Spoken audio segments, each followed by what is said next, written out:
Not easy. Trust me, it's not easy at all. It isn't easy to, but I've heard a lot of people bought tickets for like almost a grand and they were there for maybe 4 weeks. It's not, I don't think it's like that bad.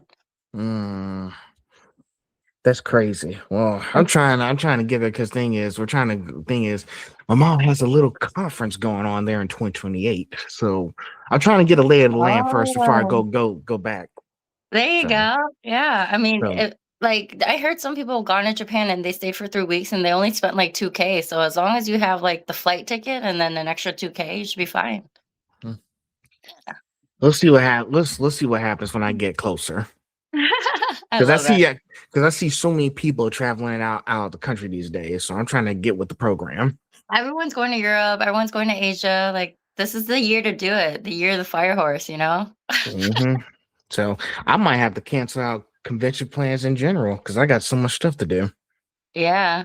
I would, So yeah. I mean, at least come to our conventions, the ones that we're going to. I'll try my best. I'll try my best. Well, if all the small talk is over, I guess we can go ahead and get this thing underway. For sure. Um, but yeah, but so far everything's going okay. Yeah, everything's good. Everything's good. Just going back to Arizona on March 9th, so gotta get ready for that. Other than that, I'm just trying to be healthy. Like everyone here has the stomach flu. And I'm like, Mm, ugh. I just got home from yesterday from doing my taxes and I got back and I was like, why does my stomach feel so weird? oh boy. Well, shoot. Let's hope it doesn't come back. I know. So just trying to So, survive. so all right. So as you know, my name is Phil. I'm host of the Conversation Podcast, and I have a guest with me this Wednesday afternoon. Introduce yourself. Who's Darlene Pham I'm speaking to? Hello, everybody. I'm Darlene Pham. I am a sales rep for Dominic Glover. As you can tell, repping one of his shirts right now, Samurai Jinx. And he Mhm. also has a whole bunch of other new merch online as well. So go to DominicGlover.com. This is his Instagram. Make sure to follow him on his social media. Yeah, we're going to be at so many cons this year, and I'm like so excited for it. It's going to be wild. Can't wait. Hopefully, one of these days we'll cross paths again, Darlene. I So hope so. I know. It was so much fun meeting you. I try my best. So now, before we get into it, let's start with a little bit of an icebreaker. Now, Mhm. you've worked with Dominic Glover on so many like projects before with him, like making sure to help him getting his stuff out here. Absolutely. Have you done any side projects like any anime girls you've done before? So not anime girls, like you mean like cosplaying wise? I've done a lot of animes for cosplays, but for any other artists, the Mhm. only convention artists that I've worked for were a lot of special effects makeup artists. So that's what I did before when I started working for Dom. I was in theater and a lot of Broadway, a lot of behind the scenes sceneries and stuff like that. I did it like special effects, I did the makeup, costume design. So that's mainly what I kind of did. And from that point on, I would just join a lot of like short plays and little theater sets and would help perform, like help them do like their makeup and all the behind the scenes stuff. Yeah. Well, fun stuff. Well, shoot, Mhm. if you do any more of that stuff, I need to check it out. You should. It's all on my Instagram. So a lot of my special effects, I usually now I save it up for all Halloween or like Mm, sometimes I get promoted to do a lot of special effects for conventions as well. So that's actually how I got into all these convention scene was I way before the whole con scene, I did special effects for theater and then all that started to go viral and then I got like super well known for a lot of my makeup stuff and my costumes and designs wow. etc. So that's how that all led into convention stuff. People were telling me I needed to start cosplaying for conventions. And I was like, what's a convention? And they're like, you've never heard of C2E2? I was like, no. So I did my friend's makeup and she was actually Ursula. So I was like, oh, okay, cool. So she like had her 3D design staff done. She got her like she handmade her tentacles and all this and that, but she didn't know how to do her makeup. So I did her makeup, and she went to C2E2, and I guess she needed a ride, so I went with her. And I was like, you know what, cool. This is like my chance to like shine and show like what my potentials are with my makeups and my costume design. So I was also going to ask, and listen, I've been asking this question around to many other like creators and stuff, like girls who do like this kind of that kind of thing. Have yeah. y'all ever tried of doing like anything mermaid like something like that? Sirens? Oh my goodness. So I bet you've seen it. It's all over Instagram, but there's like those Instagram mermaids sirens where they have like the actual tail and they will Yes. swim underwater. So my goal is to save up for a tail because I really want a tail and do like a whole underwater like photo shoot because I've done special effects scales. I've done where like have burning mermaids and stuff like that. I've done a whole bunch of makeup look for like underwater creatures and stuff like that. So it'd be so cool to actually have me as a mermaid doing stuff underwater. That'd be so sick. I just need to find like the perfect photographer that's willing to work with me. Well, I'll be tuning into that. That sounds exciting. Yeah, it will be. It will be. All right, so I have over 20 questions. Thing is, in the previous episodes, I've done 25, but I'm trying to dial it back down to 20 now. Mhm. So let's start with section 1, origin, identity, and stepping into her own name. Your Mhm. name, what I mean by her. Mhm. So now you move in creative spaces, business spaces, and digital spaces. But before all of that, before the titles and platforms, who was Darlene becoming? What were the early signs that you weren't just going to exist in the world, but express yourself in it? Oh my goodness. I love that question. Anytime anyone asks me that question, I love to talk about this because I came from a very hardworking family. My mom's one out of 14 siblings. So I have like infinite amount of cousins, infinite amount of aunts and uncles, and they all came here during the Vietnam War. So it's like they inspired me for me being who I am today. Like if it wasn't for them, I don't think I would be able to have the chance to be creative. Like I just went to Vietnam 3 years ago and found out that my great Mm. grandfather was a watercolor artist.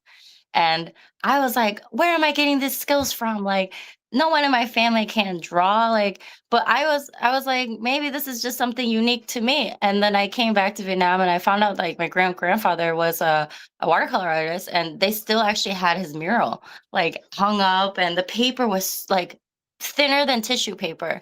And it was like a very beautiful scenery with this stream going down and mountains and a little like boat over here with people on it. It was incredible that they still had it. And I was just like standing there and I'm like, so this is where it all came from. Like I found the root of my skills and my talent because I've always wondered like everyone's in my family is sort of like in the medical field, typical, Asian vibe. But then there's like me who's like super creative and I'm more like artsy and I'm trying to like I always question myself where it did come from and that's basically where it came from was like my grandfather. Apparently he was super talented and painted a lot of landscapes and sceneries and stuff like that. So then one day, like when I was little, I just loved drawing horses anatomy. That's how it all started. I was watching a movie about horses and I was like, wow, horses are so pretty. So I started drawing like the whole body, the tail movements, their anatomy, all this and that, and then it extended from there. So it like became from animals to, obviously Dragon Ball Z, Naruto, that's it all extended from all those drawings. So Wow, that is amazing. You went to Vietnam 3 years ago? yeah, That's- I was there for a whole month. How was it? I love it now. Like, if you ever go, I'm gonna definitely go with you, and I'll definitely bring you to all the best places, all the best street food, all the best like beaches, the seafood, to just like places that I even got a tattoo there. Like, I know all these awesome people, and they're so universal there. It's actually becoming a little bit more like colonized. So, like, there's a random Starbucks. If you go to Saigon, there's, like, Starbucks there and McDonald's, which is fine, but I will show you the country area. That's where my grandma and my whole family kinda grew up, so you'll be able to see, like, where Vietnam was, like, actually rooted? Sure, I'll add that to the list. And I'm glad that you said medicine with Asian descent because I've been watching Apothecary Diaries and I'm almost done with season 1. And Nice. I've Okay, been so like, tell me, how do you feel about it? it's been great so far. I like the storytelling. I like the culture, because I was paying attention of, oh, so this is how they do like traditions back then, Yeah. like the old days when the Chinese was starting to come up. They do like rituals, all that Mhm. stuff. No, they did makeup to do all kinds of celebrations. So I'm starting Yeah. to get an idea. I actually spoke to there were two voice actors that I spoke to last November, back then when I did season one of the show. Mhm. Um, I spoke to both Rochelle May and Kelsey Cruz, who are both Li Shu and Yinghua in the show. Wow, that really? That's Yes. crazy. Yeah, we was talking about all their voice acting things, and I was telling them about my podcast character. I was like, I really starting to like pay attention to context in these shows now. Because Mhm. usually I just like, listen, in high school, I was mostly in it for the entertainment. I just go see somebody, just get something signed. But now, like me, I'm reading and doing more research on these things because I've been Yeah. researching all about what the Chinese did, Vietnam did, and how they, Mhm. because, sometimes back then they had some kind of like, I don't know, it was like some kind of war or something, but they had like some Mhm. kind of like falling out maybe. I think I need to Mhm. read more about it, but I'm really interested in it. Yeah, you should. It's learning about the Asian culture is definitely eye-opening because like I think not a lot of people you don't really learn much about it in school either. So that's like the other thing about education. It's like you only learn about what happens in the US and with all our presidents and stuff like that. But it's very important to learn about your culture and where you came from too. Like Mhm. how it connects and unify every race, every culture, every tradition. Because that we're at the end of the day, we're all still the same people. We're all humans. So, and we're all Mhm. here put on earth. So it doesn't matter what skin tone you are, what kind of language you speak, what kind of food you eat. We're all the same type of people. And we all want the one thing where we all just want equality, right? We all want peace and we all want like really good love and family. That's all we want. That's at the end of the day, we're all the same people. Yeah, of course. And I just want to sit down and have those one-on-one conversations with those people from different cultures so I can get an understanding for it too, which is really nice so far, and I want to keep doing that. Oh my God, I appreciate that, dude. Like that's amazing to hear that you're willing to do that. That's a huge strength in a human being, like Mhm. being able to open your mind and your perspective in life because there's so much more to life than just who we are right now. Yeah, so I can't wait to keep having those conversations. So let's just keep it moving. So, Absolutely. this one, I think you're gonna like this one. Now, number two, being connected to someone like Dominic Glover means you've had Mhm. a front row seat to artistic ambition. At what point did Mhm. you realize you didn't want to be adjacent to creativity? You wanted to Mhm. define it on your own terms. Okay, so this is so funny. I've actually known Dominic since 2017 and his work and all this and that. And I don't know if you've seen how he all started, like how his work started, but it's not what it looks like now. It's totally different. Right. And it's kind of like how I am with my creativity and all this and that. It all starts somewhere, it all roots from somewhere. And then you just keep growing from there. So, like, being able to work under Dom, I tell him this all the time. I'm like, "How am I your friend? How am I?" We call each other cousins because I've known him for so long. He's not actually my blood cousin. We're just like really close. I But understand. I call him like we're so close. Like we have so much in common and all this and that. And I just love working with him. He's just such an amazing artist and he's so talented. But what it is about him is he keeps it so professional. He's so professional about his work and he's so consistent about his work and so strong and adamant about it. Like it's incredible what comes out of him the next day. Like I'm just like, oh, he's drawing, okay, this, and then I'm like, cool. And then he's like, oh, this is what it looks like now. I'm like, how'd you do that? Like what? Like, that takes skill, and that takes so much time, like, you can't just come up with a drawing like that out of a whim, and then, like, a whole background scenery and all these colors and stuff like that, so it's incredible to be able to work under him, but yeah, it does get to a point where I ask myself, I'm like, "Okay, now that I'm working for Dom, at some point, is there a time where I wanna do something just for me?" Like, a moment where I branch away from him and start incorporating my own art into it too. I've Dom actually has asked me about that too. He's like, "Is there anything you want to show while we're at the shows or whatever?" But I alone am not confident enough to show my artwork to other people.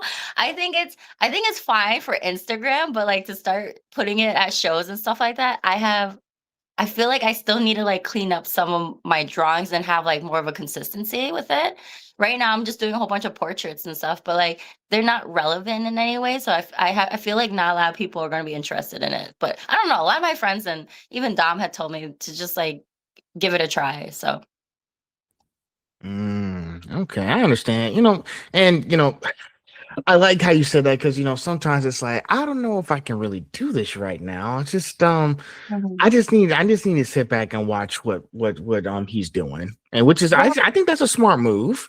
Yeah, Sometimes you get to those situations and trust me. Listen, there's a lot of people there. They want to see a lot of amazing things, but right, sometimes I was like, I don't know if I can show my work out there yet because I don't know what the outcome's going to be. So I'm not. I need to right, wait until the time is right. right.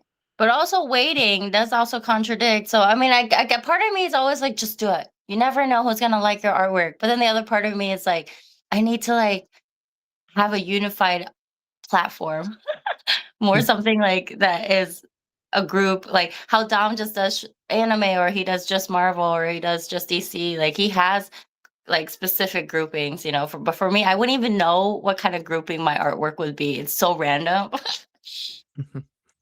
Well, I would say, just just I would say just take your time, because I know Yeah, just because Don's been doing this for years after I've been for doing some years. research on him after I met you at Superstar. So Mhm.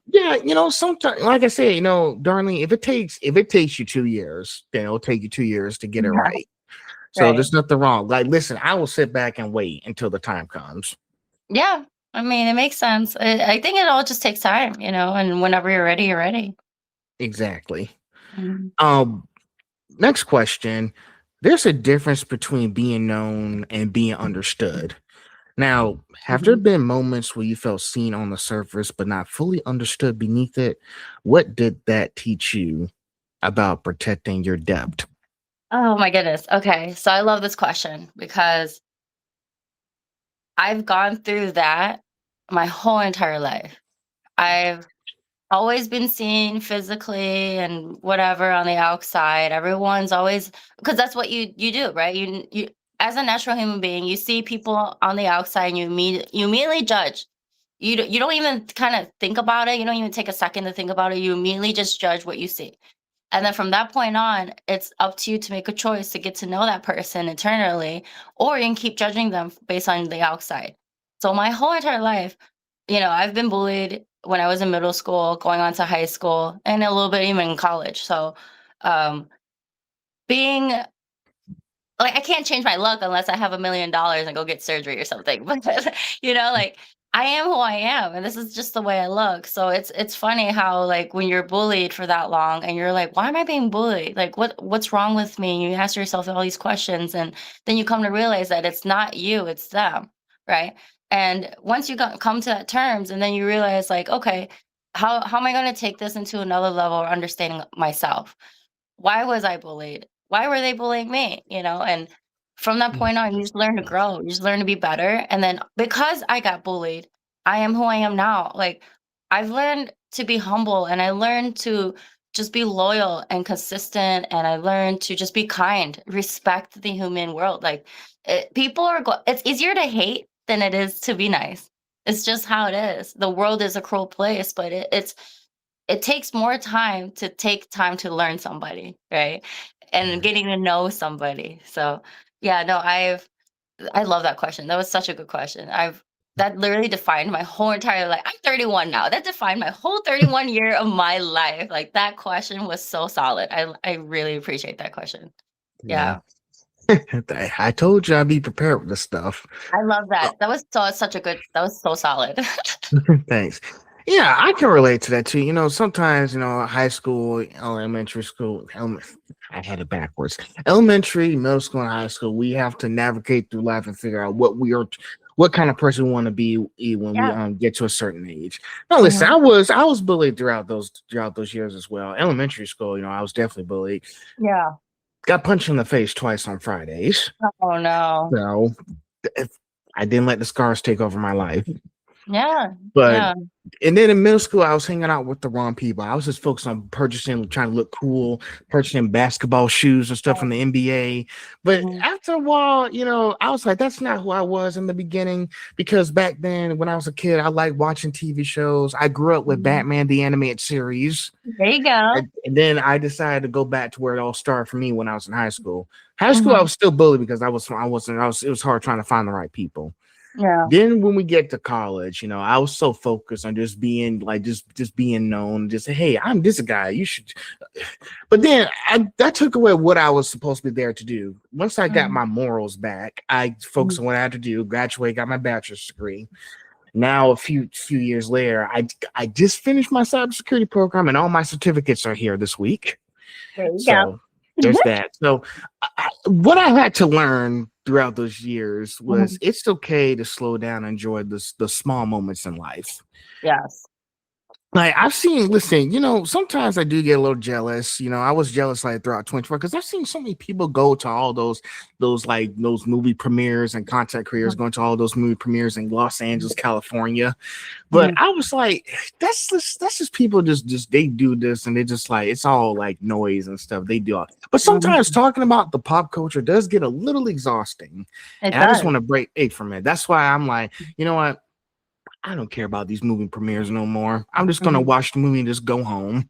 Mhm. Because it's like what I got because I was like at the end of the day, it's just a movie. It doesn't really matter. Right. So I just but yeah, I just decided to just slow down and just focus on being successful and make sure that I'm fulfilled and that I'm happy with it. Right. And everyone's success is defined differently for everyone, right? So it's Mhm, like for you being successful is finding peace, and for me being successful is finding peace. So like it's in a way it's all different, and what our goals on how to get there is so important. And but the hard part is and I learned this from Dom told me this. He's like, the people that you are surrounded by are the most important people. Those are the ones that either are going to help you grow, or they're going to either break you down, like, and slow you down from reaching your goal.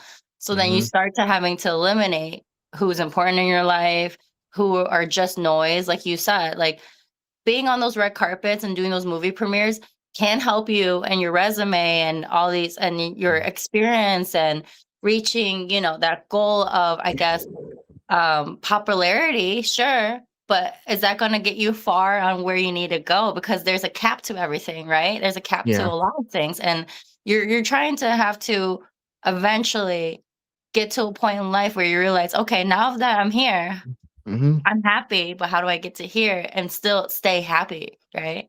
mhm. Yeah, like I said, if it's not fulfilling, I want to make sure my life is fulfilling. If it's not fulfilling, then I got to find a different way to do it. Right. So and listen, this is why I keep telling people, listen, darling, you'd be surprised how many people be messaging me on Instagram saying like, is this like when I've been interviewing so many different people, especially with Mhm. the VAs, they ask me, is this an anime podcast? Is this an anime podcast? I was like, Mhm. and I was trying to make sure I don't lose my cool here because that's not who I am. It's not an anime podcast. It's a general everything podcast. Sure, Mhm. I have a few people coming on, but that's not, because I guarantee you, I can guarantee you that these VAs get tired of talking about anime all the time. Oh yeah, I mean they get asked probably the same questions too, right? So Yes. So, mhm. and some of them are liking and that I be asking, they're like, I don't want to talk to y'all not just as VAs. I want to talk to y'all as people. Yeah, as human beings. Like how's it going at home? How's the kids? It's it's exactly. That's why it's just called like I could have just called this. That's why it's just a conversation between two people or Right. more. Sometimes I And did do a couple of panels last month. and that's what So actually what gets interesting, right? When you go beyond what they actually just do, and then you mhm. ask personal questions to the point where they're like, "Oh, how'd you know about that?" And yeah, it gets again, deeper. again, I do my research. As you should, as you should. So let's see. Let's go to the next question, shall we? We're almost at the end of section one, so we're doing great so far. Um, Nice. when people hear your last name or learn Mhm. about your connection to an established artist, do you ever feel pressure, subtle or direct, to live up to something? Now, how do you make sure your identity stays self-defined instead of inherited? Okay, that makes sense. Um, so like it's so funny because in high school I've actually changed my name a lot of times. I was actually very embarrassed to have my name. I didn't really like my name nor my last name. People never pronounced it right. I was always pronounced as Darlene Pham or Pham or Pam. And then I'm Oh, always like, oh, you know what? Just call me D or I had other people call me Lainey because it was easier, you know. Then finally at some point in my life, something just clicked and was like, just be proud of your name. It's your name. You were born with it, you know? So every time everyone's like, "What's your name?" I'll be like, "It's Darlene." And they're like, "Darlene?" I'm like, "Darlene." Darlene. And I would emphasize on the E. It's so funny. Yeah. I mean, you know, everyone has their own identity. And I feel like with me, especially like now working for Dominic as well, people are starting to recognize me more and they're like, "Oh, are you going to be at these shows?" I've been getting messages for the last couple of weeks saying like, "Oh, are you going to be at this show? You're going to be at this show," you know. And I'm like, I might and I might not. I don't know. I have my whole year scheduled planned, but things can happen, you know. Things can happen. I might not be there, but if I am, you will see me. Yeah. okay, okay. Yes, be proud of your name. Listen. I mean, I like how you said that, and I'll say a few things because with my name Philip, it means horse lover, pretty Yeah. much at this point. I Mhm. didn't like that name at first, but it's the name that my parents gave me because my ancestor was great Philip Anthony Cooper back in the Mhm. day. So, but Phil can also mean more things than just horse lover. Like Phil can also mean I can do it. Yeah. Pretty much in that symbol. I just never thought of that until this year, and I was like, okay, so maybe it doesn't have to mean that specific type. So, but yeah, you don't have to like think of it like in a negative way. Try to think like in a positive way. Like, you were born this name. Let's make the best of it, and you had to make the best of it with And listen, I actually like Darlene. Okay, so Thank you. so don't Thank don't you. don't listen to what those other people are saying. But I yes, appreciate if you it. if you get a certain name, you got to learn how to stick with it and deal with Yeah. the outcomes. And I know it's kind of tricky because now since you're related to, well, if I can say that, related Yeah. or connected to Dom, We're you got family more friends. you got more people Yeah. checking out your content and checking out, trying Mhm. to ask you what show you're going to be at because I want to see you, etc. I think that's Yeah. amazing. Like Yeah. you didn't need Dominic's help. You did the way you wanted to do it. Exactly. It's because like I mean, you've seen it, right? When I'm on the floor and I'm out at these shows, it never feels like work. To me, being at these shows it's literally my way of breathing. It's like another way of breathing, you know. I'm just so used to these shows and I love talking to people, connecting with people and just making them happy by giving them Dominic's artwork. Literally, that's all I love doing. If I could just do it all the time without stopping, you know, because I know for con seasons there's slow months and stuff like that. But constantly giving, like for example, there was like this little girl and her dad. Her dad was dressed as Goku, actually Vegeta, and then she was dressed as one of the Demon Slayer characters, and they were just like cosplaying together. And I was like, I grew up without a dad, but it would be so cool to have like one of my family members to go to these conventions with me. And then she was like, "Oh, I really want this Demon Slayer print." And the dad was like, "Oh, I don't know. I don't know." I was like, "Well, if you get this, I'll give you a second one for free, you know?" And he goes, "Really?" I was like, "Yeah, absolutely." And I handed her the Demon Slayer print and she would not let it go. Like she kept holding on to it. And I'm like, "Girl, you're gonna wrinkle that print." But she was only like 5. So I was like, "Let me put that in a bag for you and you hold the bag like this." And she was like, "Okay." And next thing you know, she's like running away with it. And the dad's like, "Can you help me take a picture of us together?" I was like, "Absolutely." And it was the best experience ever. And that's what I live for, you know, like going back to the other questions, like all this all kind of wraps around. It's like a whole infinite circle, right? We all every step that you take is like a roadblock to where you are now, right?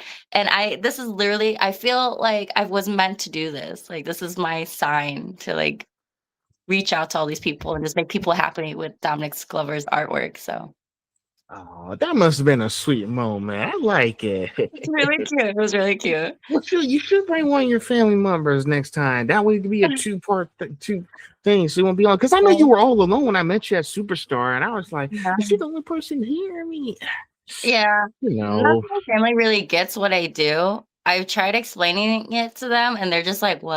And I'm like, I would even show them videos of everything that I do too and like explain to them what conventions were.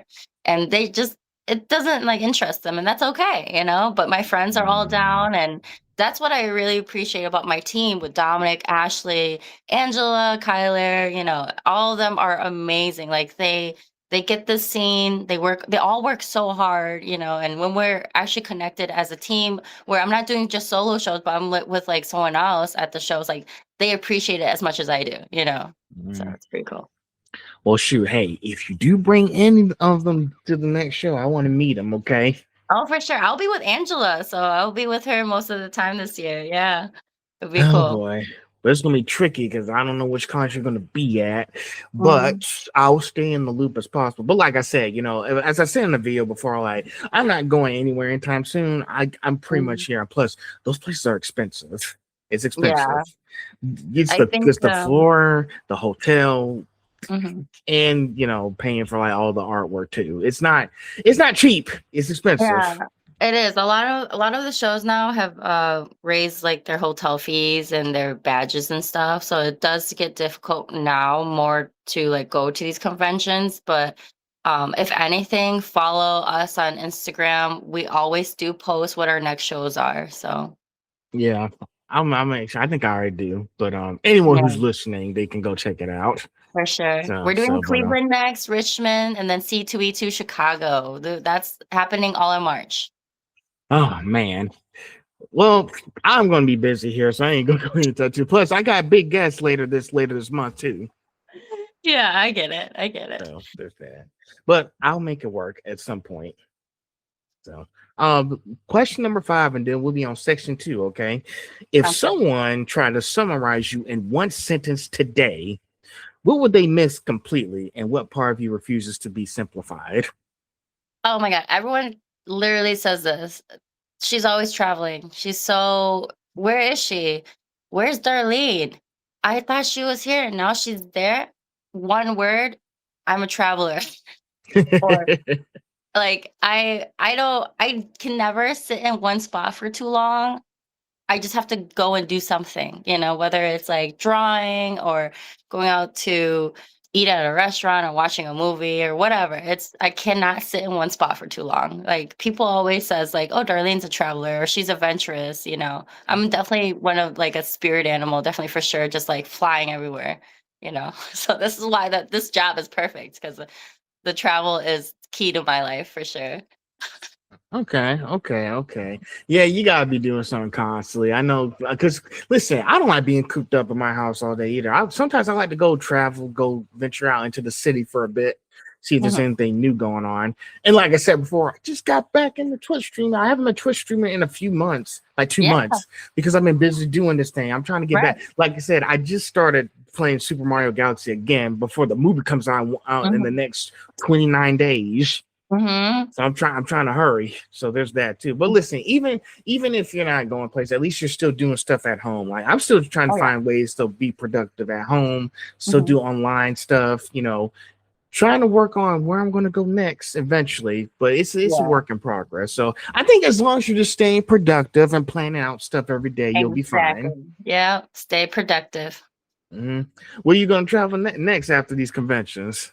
So I'm leaving Chicago March 9th, and then we're gonna be doing Cleveland, Richmond, C2E2, which is in Chicago, and then I'm traveling for the next 8 months until I'm able to come back to Chicago again, and then just kind of be with my family and take a break from the con season. The next 8 months. Wait, y'all not traveling. Y'all traveling out of the country for the next 8 months and all that I stuff. think Dom and Ashley might be going somewhere out. They usually always go to Japan by the end of the year. Mm, Yeah, they go to Japan for shows down there. So yeah, I'm trying to like. I try to get there. he's trying to Just get let there. me. Just come on. Like, Yeah. well, the only right now, I'm just trying to save as much money. Yep, all them cons are going to have to go on the shelf. I'm trying to save up money for Japan and stuff for my birthday. My birthday's this September, so I'm trying to go Oh, there. okay. Okay, So yeah, it's. I mean, you still have time. You still have Mhm. plenty of time. Just save up and if you keep looking at, depending on the flight you go on, you keep scrolling down, there's always like some sort of discounts or Mm, deals or whatever for flight tickets. And that's it. yeah, True. Well, hey, it sounds like it's going to be a big adventure for you this year. wow, it always is. Like in my head, I'm like, oh yeah, I'm gonna be doing all these shows for like 8 and 9 months. And then I was this close. I'm buying a ticket to go to India, like after these shows. Mm, And then I was okay. just like, but that's who I am. Like I would be that spontaneous and do like random adventures like that. I really want to go to India. So it's either between India, Argentina, or Brazil right now. So Well, make sure you post pictures, okay, so I can see. definitely, definitely. So, um, so now that we're out of that section, now we're in section 2, the artist's illustration as language. Okay. Now, when you sit down to illustrate, what's Mhm. happening eternally? Is Okay. it emotional release, storytelling, discipline, escapism, or Mhm. something hard to explain? So when I love drawing, like I don't know what it is, but my mind literally just focuses on that one line that you're drawing, and then you're connecting it slowly to the other line. And then from that point on, when you get all the outlines done, then now you're going into the shading. And then after the shading, then you go into the highlights. That's what's in my brain. And then everything else that's happening in the world with Darlene goes away for as long Mm, as I draw. But then the moment I put the pencil down because I'm done drawing and I know it's finished for that moment, then everything comes back in my head again. Like all the Darlene stress comes back. But no, but when I'm drawing, it's that moment of quiet. It's actually like so therapeutic when I'm drawing. So it's pretty nice. pretty much you're in the zone. Like everything in the outside world is off. It Now you just literally, focus on writing and illustrating. yeah, it literally is. And that's why I think it's so important for everybody to have that certain hobby. It kind of checks yourself from feeling that stress and anxiety and depression or whatever that you're going through. But when you have that hobby that just clicks, like when I'm drawing, all of my stress kind of goes away for that moment. Yes, it's just temporary, but it feels good in that moment to just have that peace and quiet for like an hour. That's nice. That's nice. And I've seen so many artists do that. Like you don't know what they're cooking up in there. It's like a lot of neat Mhm. stuff. Well, so I got a question for you to add on to that. Have you So you've done a lot of illustration. What illustrations have you done up to this point? Like just give me like 3 of them you've done. So recently, because of the whole Stranger Things finale came out, I've done all the portraits, most of the artists, or not artists, the actors' portraits. I've done Lucas, I did Max, I did Mike, and all the other actors that were in Stranger Things. And then I also done Donna Don. I drew Okaroon and Momo. And yeah, I mainly work on portraits. So I like abstract portraits and or free, like very uh I guess like watercolor vibes when it comes to portraits. Yeah, I don't really do like very like detailed. I don't really work with digital. I'm trying to get into more of that digital world, but I feel like now with the whole AI, and everyone going towards digital, it's very intimidating. So it like nobody can really copy your traditional work because you're actually physically doing it with your hands. When you're doing it digitally, like anyone can just screenshot that. Yeah. Mhm. I will say that too, AI is kind of dangerous these days. And we just got to be careful. And I like how you said that because I had a conversation with a friend of mine was talking about, AI is being used a lot these days. And sometimes they've been using like the artwork to like try to create like an AI image of somebody. But I was like, that's like disrespecting the artist Yeah. when it's actually artificial. Because there's also been a few instances where, what's that company that they're saying, oh, there's also I read an article or read something. It was something with Sonny Strait. He's the voice of Krillin for Dragon Ball, talking Mhm. about how Crunchyroll is restricting AI uses in their company because they believe that humans should have the right to record their own voices. Yeah. So same thing when they did when they had like different things like with SAG after like 3 years ago in 2023. I was looking at that kind of stuff too. Mhm. And when I was watching Marvel Studios Secret Invasion, they did an AI intro for that. I was like, and I paused the show and figured out what the hell is this? Yeah. That's crazy. That's crazy. That's crazy stuff. And with some of your artwork, and I see some of your artwork too. You've done amazing Asian work. Thank You didn't you. have to. You didn't have to rely on no computerized source to do this kind of stuff. This was made from the heart and soul of your work. Exactly. Yeah, and that's the thing about, being able to have the skill is like, yeah, I can draw, but I have to be motivated to do it. Something has to push me to get there, and it's just, luckily, Stranger Things came out, and I've been seeing all these new artworks that are popping up on Instagram and social media, and just even seeing Dom's work, I'm just like, how'd you do that? And I want to do that, like I got so inspired on doing a whole bunch of K-pop Demon Hunter stuff, and Mm, recently, I had a friend reach out to me to design a K-pop Demon Hunter posters for C2E2. So I did two for him as well. So wow. yeah. I was gonna say, like, have you ever I want to ask you another thing. Have you ever got any of your artwork signed by any of these actors or something? I did. So V Neil, I love her. And this is how it goes back to me being a special effect makeup artist. She's a special effect makeup artist. Everyone knows V Neil. She did Batman, Beetlejuice, Edward Scissorhand, The Lost Boys. Um, Okay. she's one of my like dying like celebrity, special effect makeup artist. And I met her in person. I met her in person and she signed one of my artwork. I painted a Batman and she signed it for me. And she said she literally said in person, she's like, "This is really beautiful." She's like, "Are you doing anything with this?" I was like, "No, I'm just here to have you sign it." So Mm. yeah. I was gonna say you should keep doing that stuff. Keep doing those kind of. Listen, there's another friend of mine. She lives in Savannah, but I think she just went to another convention recently. Her name is Amaji Joe. She was actually in Superstar Con with us. Hmm. She is a very sweet lady. She actually got some of her artwork signed by a few people that I've met. When she met Mallory Rodak at Superstar, she got her artwork signed by her. Hmm. And I think Mallory liked it because it was really amazing. And so I was thinking, if you do this hour, maybe you should keep doing more stuff and get it signed by the people so they can I check out. should, right? Actually, I'm gonna go get my portfolio real quick. Is that okay? Yeah, go ahead. I'm gonna show you some of my stuff. Yeah. Take your time.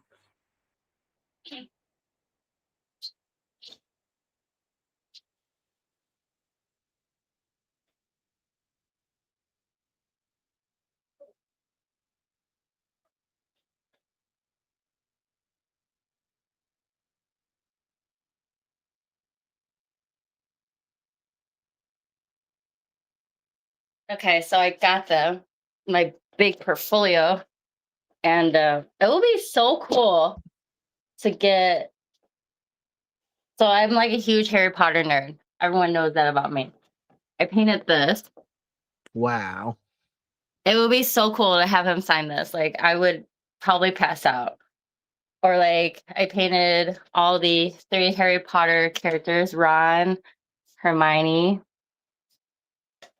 and then Harry as well. So it would be so cool to get like Daniel Radcliffe to sign this as well. That'd be pretty cool. Yes, it would. Can't wait. It'll be pretty cool.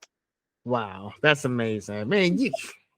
I would say, Darlene, you should do some. I know you'd be supporting Dominic Glover, but you need to get your artwork out there just so you get people to sign them. It's just like, where are they? Like, would they? I don't even think they go to most of these cons besides for V Neil, right? Like, or like I Yeah. did, Squid Game, which was viral for a little bit. Okay. Yeah, it'd be That's cool to have him sign it too. Man, you got all this artwork, Darlene. I'm trying to figure out why she ain't getting that signed. Oh, that is amazing. It'd be so cool to have Chris Pratt sign this too.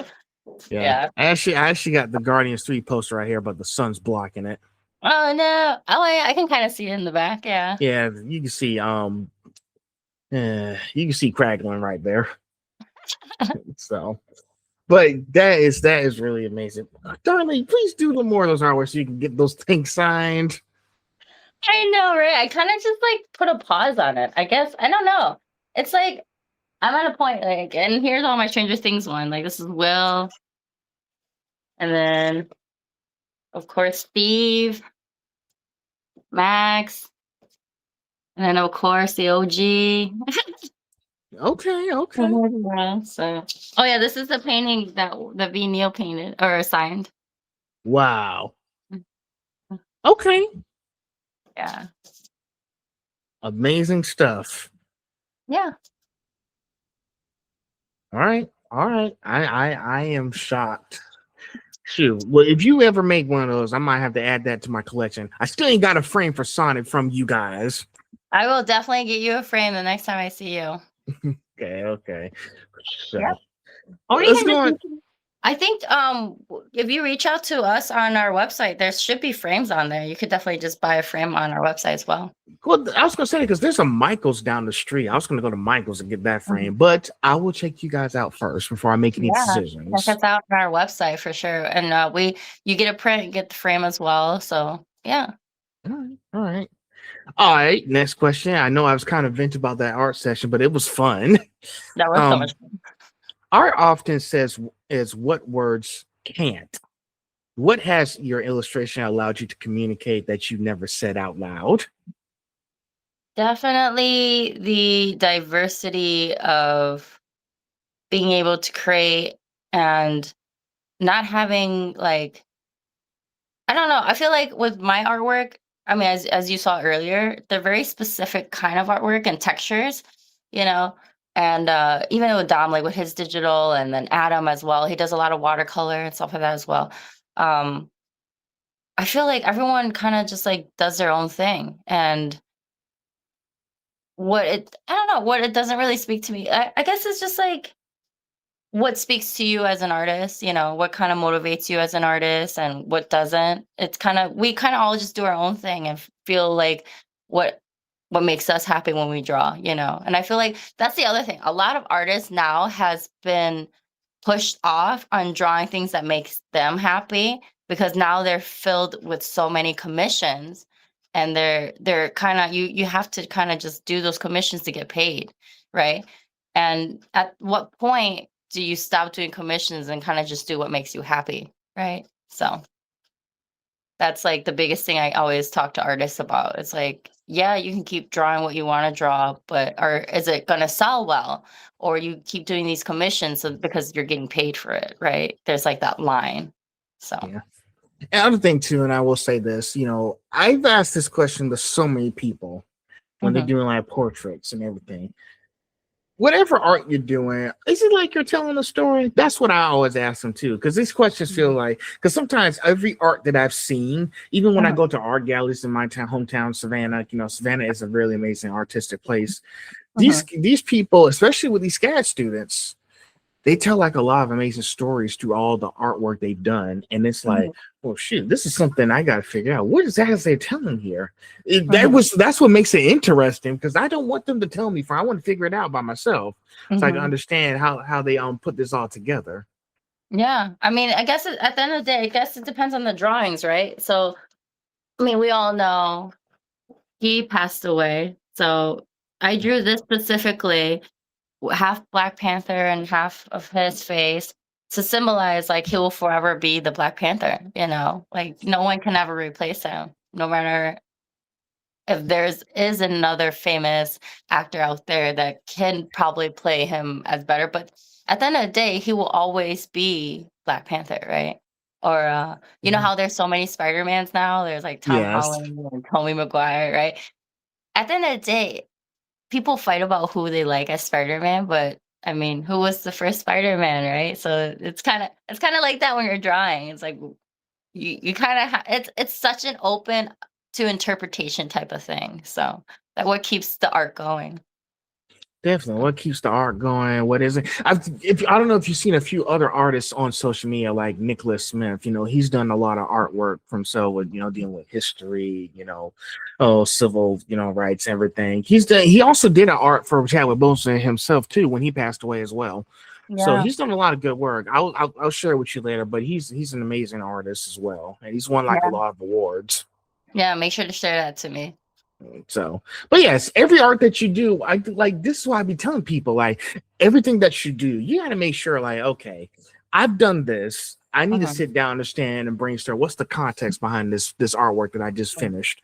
Because if I Hmm. don't have any context behind it, then it's not going to be good for viewers just to Hmm. enjoy. Hmm. Because people are going to ask you the certain questions when you go to like these art expos, art galleries, these exhibitions. You got to make sure you have something to tell them. Oh yeah, absolutely. That's why I feel like with a lot of people's artwork, at the end of the day, you put all your heart and soul into it and your energy and time and whatever, but it's your art, right? Not everyone's gonna like it. And not everyone's gonna, and there are gonna be people that love it. So at the end of the day, you kind of just have to find the right group of people that appreciate your artwork. So yeah, I mean, or I know a lot of other artists, they put like Easter eggs in their little pictures and they have like, yeah, like you've seen, I don't know if you've seen the whole Batman and Joker where he's laying like from the Titanic and he's like, draw Yeah. me, like, that's funny, that's storytelling, and it's unique in its own way, So when it comes to, like, my drawings, I feel like my mom actually told me this. She says I draw eyes very well to the point where you can kind of feel emotion in it, and that's kinda what my goal is when I draw something or I draw portraits is to focalize on the eyes, so Okay. Okay. Well, shoot. Oh, yeah. So it's and that's really amazing that your mom told you that you draw good eyes and everything. Because thank you know, because I know every think of it like this. I'm trying to gather my thoughts here. Think of it like this. You're taking all this time, hours, weeks, and maybe months, maybe to Mhm. sit down. It's like sculpting like a sculpture in a museum. You want to make sure Right. every detail is carved out. Mhm. You want to make sure because if not, then it's like you're missing a few pieces to that statue. Oh, yeah. You gotta Yeah. make sure it's perfect. Mhm. So Yeah, I know. It's funny because like some of my paintings, like for example, this Batman one, it actually didn't look like this before. It was a lot different, but I kept coming back to it and then finalizing it to the point where I was satisfied. Like I don't know. It was just something about like, oh, do I want it to look plain or is the lighting too harsh or stuff like that? But that's the cool thing about traditional work is you can kind of see the before and after. Like you can see the process work in it. Like this white line wasn't there before, but I put it in after. These little bats weren't there after, and then before I put it in after. Like these highlights and stuff in his mouth was all afterwards. But yeah, it's just like that's why I love traditional work. You can see the process, but once it's all put together, it's so unified. And you're just like, okay, I'm done. well, hey, the bats behind his head are actually kind of a good touch. Thank I you. like I Thank like you. it. Um, let's see. Next up, do you create from inspiration in the moment, or are you someone who believes in structure and consistency, even when creativity feels quiet? Okay, let me show you this. Everyone knows The Walking Dead. So I drew that, right? I was watching the whole season of The Walking Dead. I was so addicted to the show. I was like, I need to draw Rick and Negan together. Mhm. But I'm like looking through Google, I'm looking through Instagram, trying to just get me going on like how should I make the background? Should I add the zombies on the bottom? Is it too much? Or like their poses, right? Like how do I make them look like the show without copying any other people's ideas or you know when I did this, I came up with the idea we definitely need a fight scene. That was number one thing in my head. We need a fight scene with Rick and Negan because that's iconic in the show. Everyone knows like when they're fighting, it's a good episode. But now how do I make it unique to me where if I were to Google this somewhere, is it going to show up or is there something similar to this, you know? And there isn't. So you in a way what motivates me in drawing The Walking Dead was one, I was motivated by the show, but two, I really love the actors and everyone behind the whole casting. And as well, who doesn't love zombies? Who doesn't love zombies? Zombies are great. So yeah, when it came to that drawing, I was motivated by those three things that made me happy. Like I love zombies and I love the actors, I love the show. So, and like it goes back to the other questions where what motivates you into doing what I do. It's a lot of it had to be pushed, right? It wasn't something that I woke up and was like, I'm gonna just start drawing The Walking Dead. No, I literally was inspired by the show. So yeah. Okay, Mrs. Walking Dead. I haven't seen that show yet. I am thinking about watching it. It's You know, good. It's good. because I heard they also did like a Telltale series too. Or is that The Last of Us? No, it was a That's, Telltale game, The Walking yeah. Dead. Hmm. Yeah, yeah. I've heard great things about it, and it's nice that you had like those kind of inspiration because now it's like, okay, you're a zombie person. Now I see why she likes zombies, and she did all this. Because I was like, she's a fan of zombies. She made this amazing portrait. Yeah, So, yeah. I are you mean, gonna? even The Last of Us. Last of Us was so good. If you have the time to watch it, you should definitely watch it or play the game. If you haven't play the game. Actually, I recommend you because this is why I love The Last of Us. I played the game, and then they years later they were finally like, "Hey, we're gonna make a show," and I was like, "No way!" So and they went literally play by play by play on how the game works. So it's pretty cool. Shoot. Well, Mhm. I was gonna say if you do any more zombie games, you could do Left 4 Dead That's series, what that is or good. Yeah. or I would say okay, maybe Back for Blood. That's a zombie game too, but it came out. But they said it didn't do good so good on the market because they were Yeah. trying to like do all that stuff. Listen. I stopped playing Back for Blood because it was too scary for me. I couldn't do it. Yeah, no, Actually, funny thing is, I screamed twice. And then my parents were like, "What's going on?" Mm. Oh, he just like, "Oh, you just playing the game." I was like, "I can't handle it. I It's was like, "It's digital, but it feels real." it's so funny. That's how I felt when I played, BioShock or even, like, The Last of Us with the clickers. At the beginning of each game, they ask you, "How do you want your brightness to be?" You want it to be, like, medium or dark or very bright. I always scoot that thing all the way up to the brightest, and then when there's a zombie behind me, I can see it from far away. Because I'm not up for the jump scare. I don't need the jump scare right now. Yes, listen, when I got grabbed by one of those guys, oh shoot, you're gonna laugh at this because I'm about to do something silly here. I was screaming, I was screaming so loud. I was like, No, but you get that feeling in your stomach, right? Where it drops, and after you like die, you're like, I get it listen, all there's the time. also another zombie. It calls himself the Hag. If you start a Hag, it's gonna eat you and run away. Oh my god. And I was like, I was like, what is that? How's that fair? Listen, it keeps coming towards me. I was like, I can't do anything. I'm just chilling out. Oh Why my you goodness. like if you told me not to, how am I not supposed to straw you if you coming to bother me? Go away.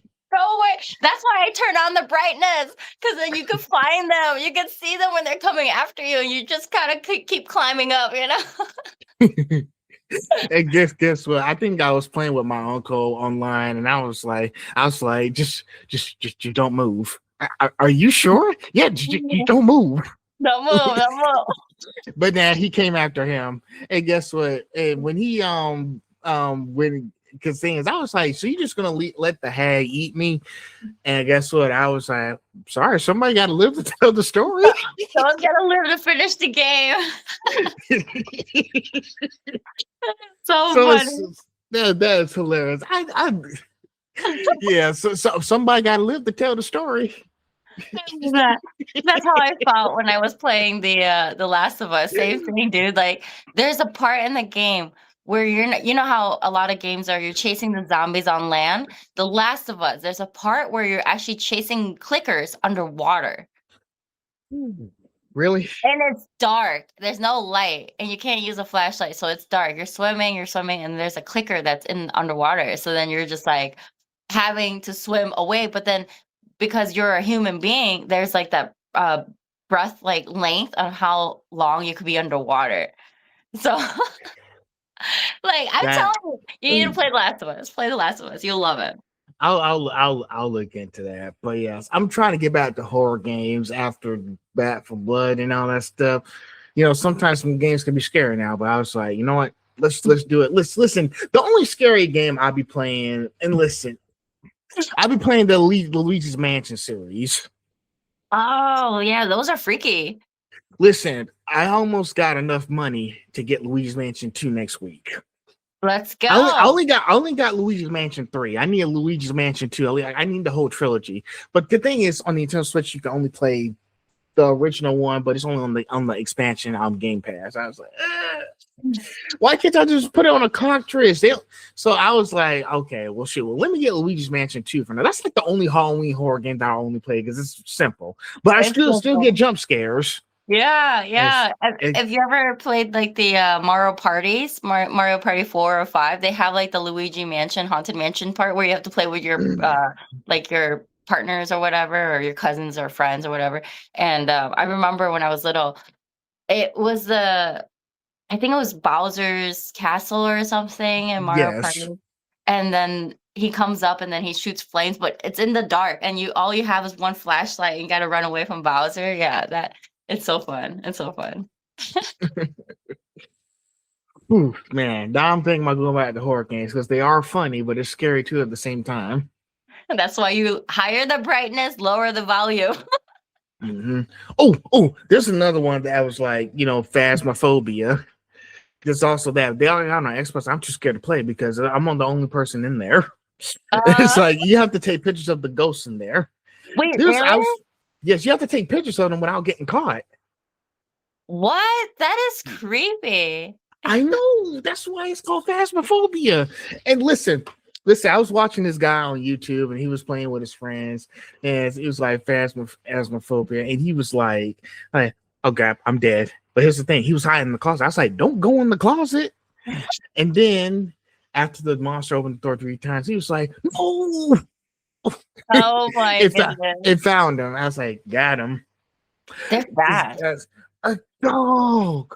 It opened the door 3 times. And then there's also the scene where he plays the jukebox in the house. I was like, don't play the jukebox, it's bad idea. Yeah. He was like, might be a bad idea, but plays the jukebox. And then he dies. Oh, it's here. Yeah, it's in the living room. No. Oh my goodness. That's so funny. And then the other person was laughing while he was dead. And the other person came out and was like, I wasn't even gone that long. What happened? That's so funny. Oh my goodness.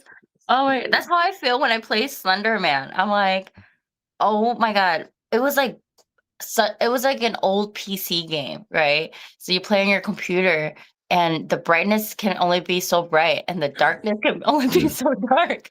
And then Yeah. when you're running, Slender Man's like right behind you and he just keeps coming and then all of a sudden he pops up right in your face and then it's like game over. Ooh.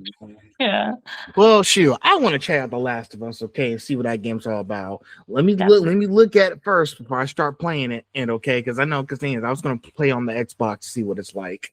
It's on the Xbox. Play it. Actually, don't even look into it. Just play it. Just play it. Okay, fine. I'll play it. I'll play it. Um, next question. After the whole Halloween scary games and everything, now, has there ever been a piece you created that felt like a turning point, not because of how others received it, but because of what it unlocked in you? Oh my god. Okay, so yes, we're gonna talk about this. I I'm like I said, I was like obsessed with Stranger Things for a little bit, Harry Potter, a bunch of all the other stuff. So, and I cosplayed. I always challenge myself when I cosplay to do something that one makes me uncomfortable, but two also has to change my height and my gender. So I did Vecna. I was Vecna from Like, Stranger Things.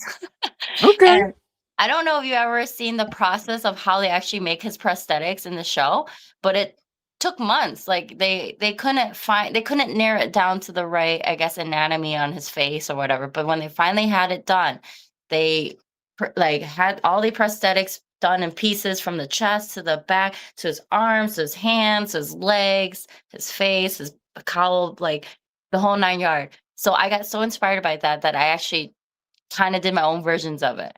And I planned it out in about 2 months. It took me to like plan out the whole thing and to save up all money for like 2 months. And then I actually started the prosthetic work in month 4 and finished the whole painting and everything by the end of month 6 to wear for Halloween. And I was wearing stilts. I had like stilts on to make me taller. My feet was all weird. Like it was yeah, it was crazy. I had this whole prosthetic body thing on me for literally a day, but it was totally worth it. It was totally worth it to be Vecna. It was definitely challenging for sure. And it being Vecna, but also like because of my voice, I can't speak like him. Like I don't have like that.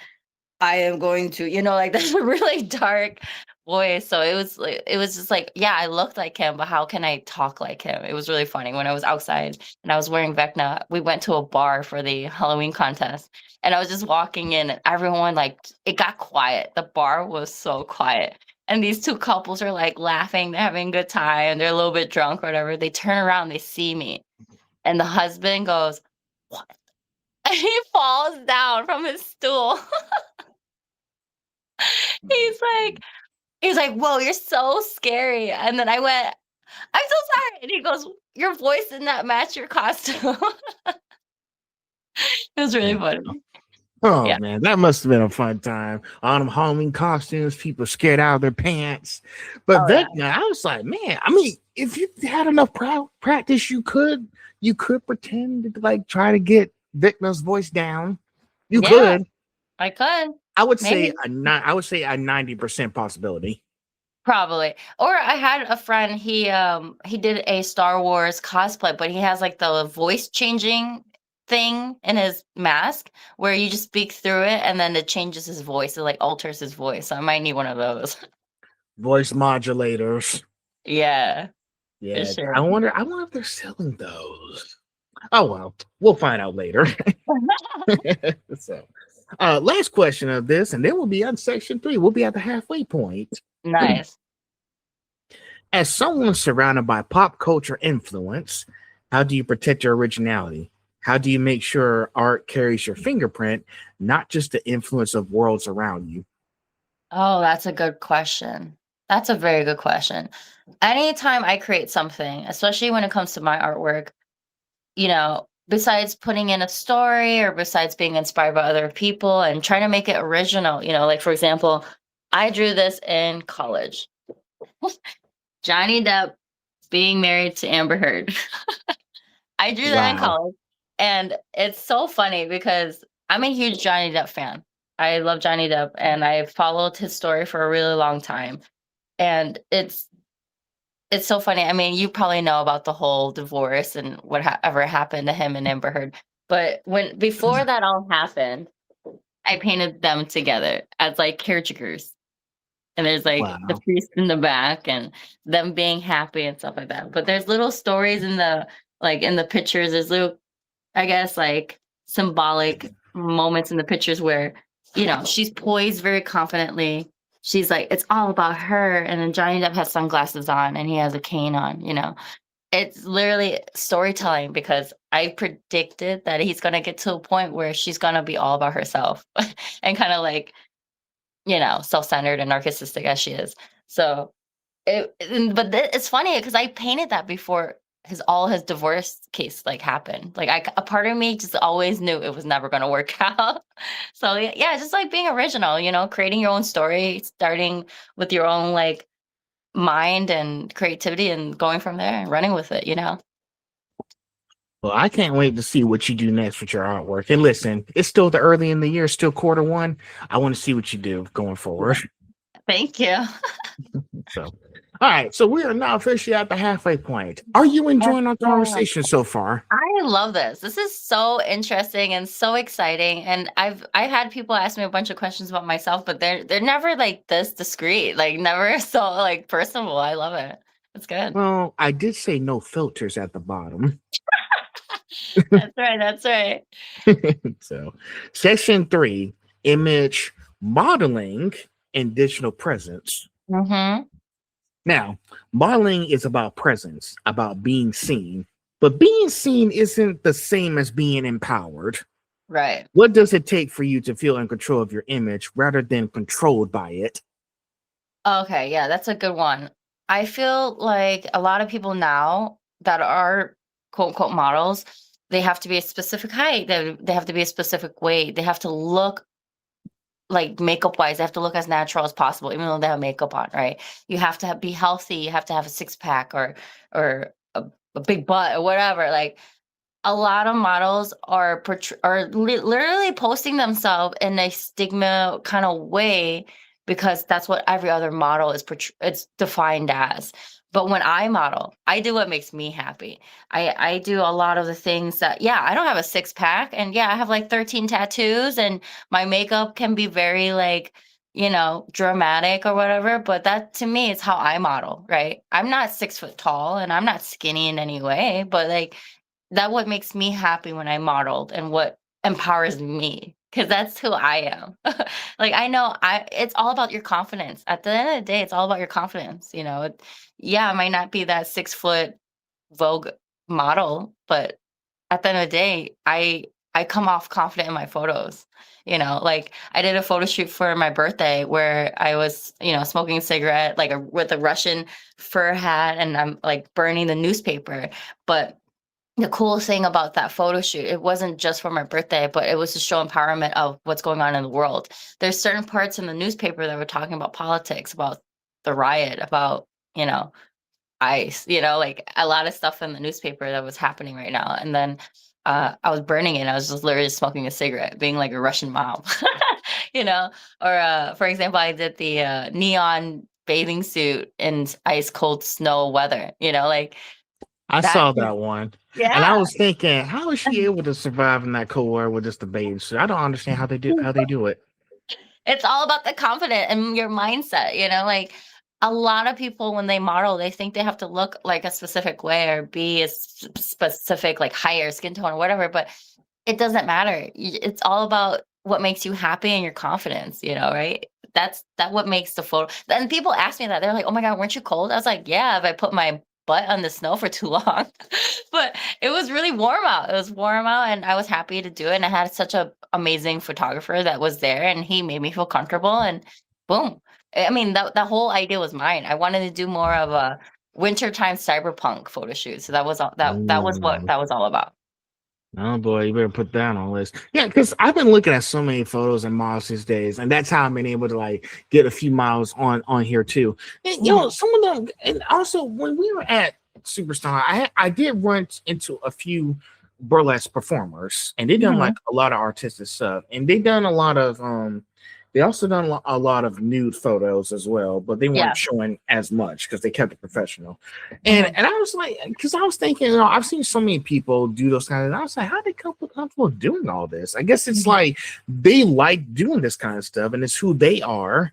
And it's Mhm. like, they've picked the right professional people who can handle this sort of thing. Mhm. Trust me, Yeah. I tried to do that last year when I was doing photography. I'm trying to Yeah. get to photography. I had a little incident last April. I had a little bit of a falling out with somebody, so I put photography back on the shelf. But I am thinking about coming back to it again. But yeah, I don't think new photography is my thing. I don't feel comfortable about it because I'd rather stick to what Yeah. I'm used to. People always talk about the models, they never talk about the photographer. I had it many times. I could look the way I look, I could feel hot, feel confident, but if the photographer ain't doing his job or her job, the photo will turn out like crap. So at the end of the day, if you're gonna be a model, you also have to find the photographer for you, Find somebody that can take your photos and know your angles and know your heights and which side looks better than the other side, like all of those things all make the images, and at the end of the day, the photographer has to be confident, you have to be confident. If one of them are not confident, your photo is gonna end up look like crap. Right. It's got listen, like one can't sing. Y'all have to be in perfect sync. One can't live Exactly. without the other. Exactly. Yep. So, and I think with you found the right person when you did those because into the snow shoot like that. Mhm. Hopefully, when you do the mermaid one, you'll find the right person. I know, that's the thing, I have to find someone that has, like, an underwater camera. Like, I need someone to or put their camera in a bag or something and That's snap true. it. I actually found someone who lives in my hometown who does that sort of thing, but I was like, nah, she's too far. You're in Chicago. I'm in Georgia. It's too far away for her to travel. I There's would no point. travel for that, I would do it. I would do Really? it in a heartbeat. Well, I'll tell you what. I'll pull up the lady's name again and see if I can find it, and Okay. I'll send her out to you. I think she has a contact number, so there's also that too. So I'll look at that. But Send yes, it if over. you get, but yes, you got to have the right people with the right equipment, the right Absolutely. motivation, and to Mm-hmm. get that situated. Because I know you're dying to be Mermaid Darlene. Yes. So, because I know, because listen, there also, if you listen, there's a few anime shows that have mermaids in it. You got My Bride is a Mermaid. That's Oh, an old okay. classic. That was an old classic anime. It's still popular today. And then you also got this one, but it's been in the Japanese subtitles, and I'm like, there's no English there, but I was like, I'm used to Japanese subtitles, but now so I'm used to it. There's this one called Mermaid Peachy Peachy. Oh, okay. So Cool. I don't know if you know that one, but you need to look it up. It's really good. I might watch it tonight. I have nothing Mm. else to do. We're gonna watch some mermaid anime. Let's go. There you go. But yeah, so but those are really good shows. So maybe you could try to do something. Well, I don't know if you like a lot of pearls in your hair now, Oh, that'd be but cool. we'll see what happens. But yes, photography. You gotta make sure you have the right people. Like I've seen so many people do like and also you also gotta be careful who you shooting with because there's a lot of people who do a lot of weird and crazy stuff. Yeah, yeah. That's the other thing I was gonna mention as well. You can hire all these awesome photographers, but at the end of the day, get to know them. Yeah, get to know them. Definitely get Get to to know them. know them. If Mhm. I can say this, there's been like when I was doing photography in college, I had a little bit of an issue. Of course, I was in Florida when I graduated, St. Austin, Florida. I Mhm. was in a predominantly white school. Mm, So I was like, there's a few black people out there. They're trying to make it diverse. It's mhm. a private school. Right. So what happened was I was in this photography class for my last year there for Mhm. senior senior year. Sorry. Why do I think of thesis? um what happened was there was a lot of girls who was talking to the professor about what I was doing, my photos and everything. And when I went to this office and went to talk to me what was going on, and then there's a specific question that made me uncomfortable that he Mhm. asked, and then I had to tell Title IX about it. He was saying, "Why do you like taking pictures of women?" So I was a little confused, and I'm trying to figure out where this question is coming from. Mhm. So when I reported him to Title IX, I think he apologized for what he said to me the other day because that's not my intentions. Right, right. So like Yeah, he thought I was having some kind of like woman fetish predatorial of like fetish. Yeah. yes, that's like what were you thinking? What were you thinking? And at the end of the day, it was all projection. He was projecting. So maybe he's the creep. He's the Well, creep. well, what's said and done. I mean, I already did what I was supposed to do, but and I also had another situation too. It's like there's this woman who was saying stuff like like what happened was sorry, I'm trying to get my it's been almost a year since that happened. Right before I met you in November. What Yeah. happened was she kind of crashed on me with the pictures. I mentioned one of her friends without her consent. I did apologize because I'm Hmm. still learning how this whole business thing works. Right, right. So what happened was he said, and when I apologized, she said, "But you did it anyway." And I said, "Okay, I apologize. What else do you want me to do? Hmm. Do I need to like kiss your shoe or something?" Yeah. So 2 days later, she called me like delusional on social media, and I was like, "Shoot, all this over some pictures? Are you serious right now?" And That, don't get me wrong, yeah. she is a white woman, so that kind of like clears it up. And then when Mm. she kept telling her friends all about me, I had to block all of her friends because they were stalking me now. Oh So no. and then I called her out on it and everything, and Mhm. I think like Darlene, like one of them, I got like death threats. Oh no. See, yeah, that's kind of the reason why. So I've been modeling since high school. I've been doing a lot of like personal photo shoots for myself or even other people. Um, and I've encountered a lot of that. I've encountered a lot of weirdos when it comes to Mhm, photography and modeling. You would think that they're professional, and then mhm, you start working with them, and then you get like the bad vibes. So it's mhm, at the end of the day, like always number one, if you're ever gonna become a photographer or model, get to know who you're working with, get to know your clientele, like go out to lunch with them for even before you do a shoot. Like it's so important to get to know who you're working with before you do something because like professional photographers, you pay. You're taking your money to give to somebody to hopefully have these good photos, right? Mm-hmm. And they're expecting a lot out of you too as a model, and when you're doing it professionally, you Mm-hmm. see the professionalism, you feel the professionalism. Okay, you're done, boom, boom, boom. There's no weird energy. But then there's like that one person that you run into that's constantly Yeah. in your DMs that's like, hey, you're so pretty, you're so whatever. Can I do a photo shoot of you? But I want you to be dressed like this. That's okay, red flag, right? Red flag. Red flag, right? Or you have someone So, that's I've done photos. I used to have a camera and I used to take photos of other people, and mm-hmm. if they're uncomfortable in a situation, you make them feel comfortable and you tell them, "Hey, is that something you don't want to do? We can change the whole topic, the whole theme." So at the end of the day, but the whole modeling and photography industry is so complicated. Like it's it's a sticky situation where yeah, you can come out and have such great photos and all this and that, but it's so easy to get into that bad side of it too. Oh, most definitely. And you just gotta be Mhm. careful about who you're interacting with. Like, Yeah. now I had someone, now I have a few friends who told me like you can't let something like that stop you from making the artwork. Mhm. But yeah, like I said, there's this event that I'm going to at the end of this month. It's for my mother. They were to ask me to take pictures at this event. I was like, okay, I guess this could be the entry for me to get back to doing photography. So Oh I'll get yeah. back to it and maybe find. But here's the thing, traveling to those different places with models and everything is expensive. Like I can't Mhm. reach them. Some of those places that I'm gonna have to I have to pay for like plane tickets, pay for gas, and try to get to you guys because y'all in different states and it's hard. And different Yeah. countries too. It's hard to catch you guys.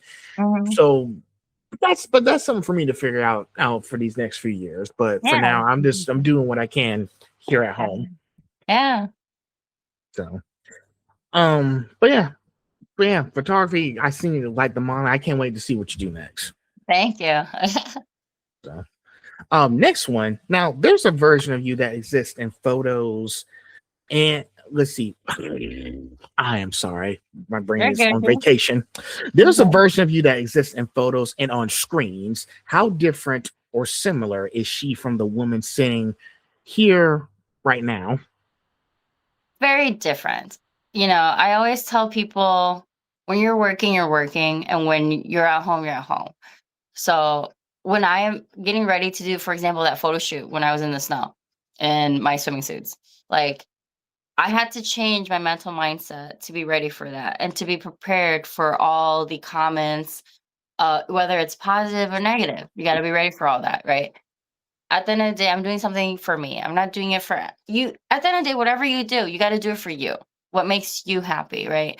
Regardless of the negative outcomes of it or positive outcomes of it, you have to just do it because you want to do it and that it makes you happy. So yeah, it's definitely two different people. Like here right now, I'm just being me and I'm just talking to you and we're hanging out, But when I'm working or I'm having these commissions or whatever, my mindset's it's 110%. It's click, click, click, ready to go, professionalism to how do I reach my goal on what I'm trying to achieve that day. So yeah, it's two different businesswomen. It's the funny Darlene that's right here right now, and then the professionalism Darlene that's over there when you guys see my work on Instagram or at shows or whatever. Yeah. Okay, okay. Yeah, because I know like everything you've done, and it's like, you exist on photos, you exist on the screen. It's Hmm. different versions of yourself here and there.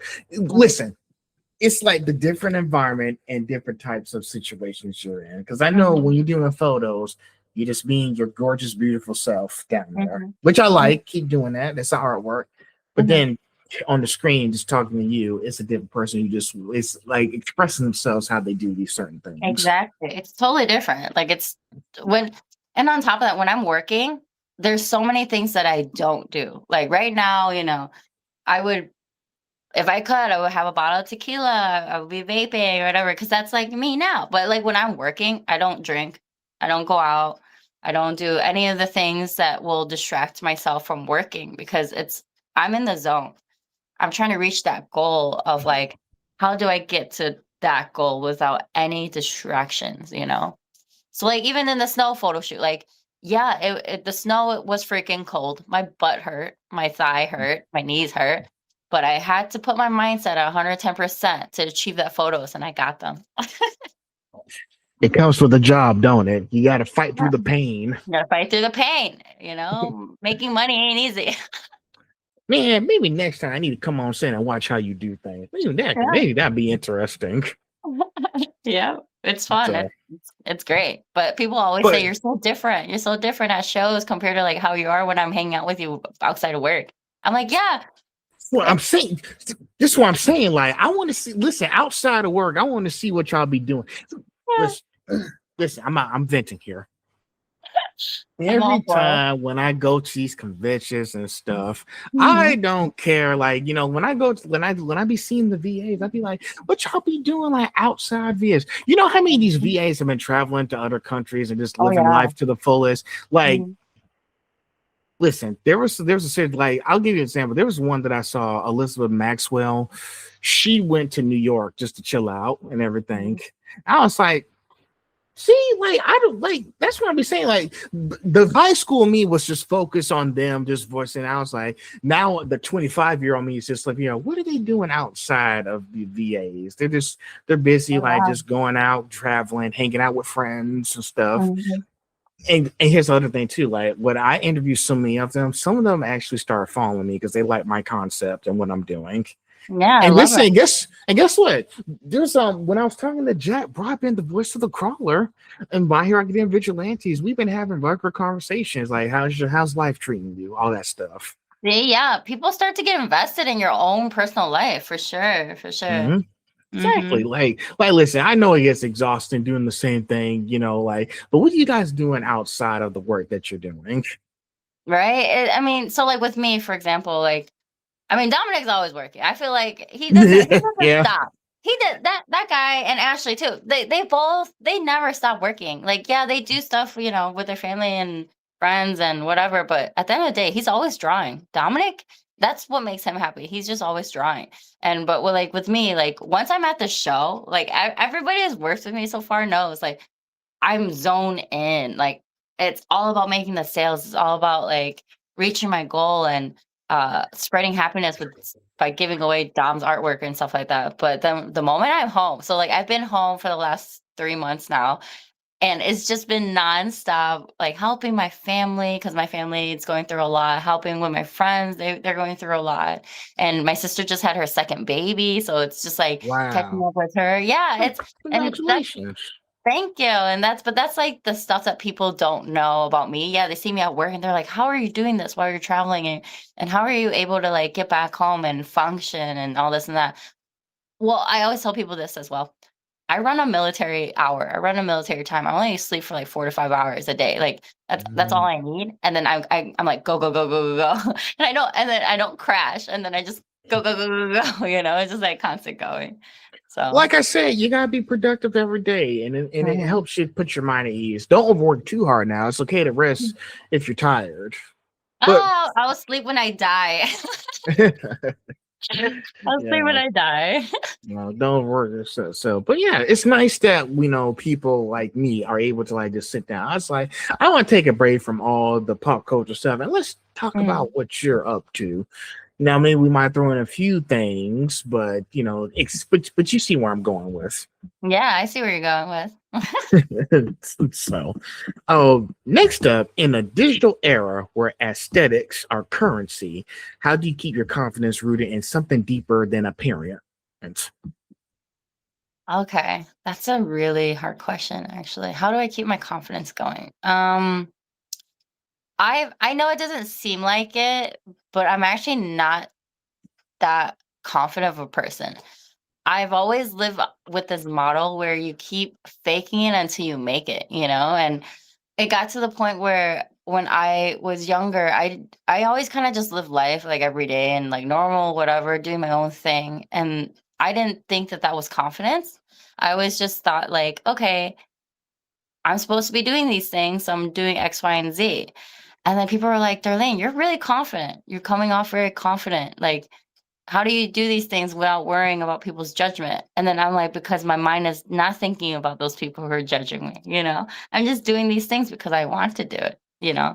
So then I guess a part of me always had the confidence, but then I'm also, I worry a lot about other people and what like I don't worry about random people. I worry about the people I care about that are with me at home and what their mindsets are about me, you know, and how they view me. Because I don't want them to like think like I'm doing something bad or I'm not taking care of myself or whatever. But no, like my confidence does come down to where does it come from? How did I even get it? You know, and I guess I just always trained myself to believe like do what makes you you.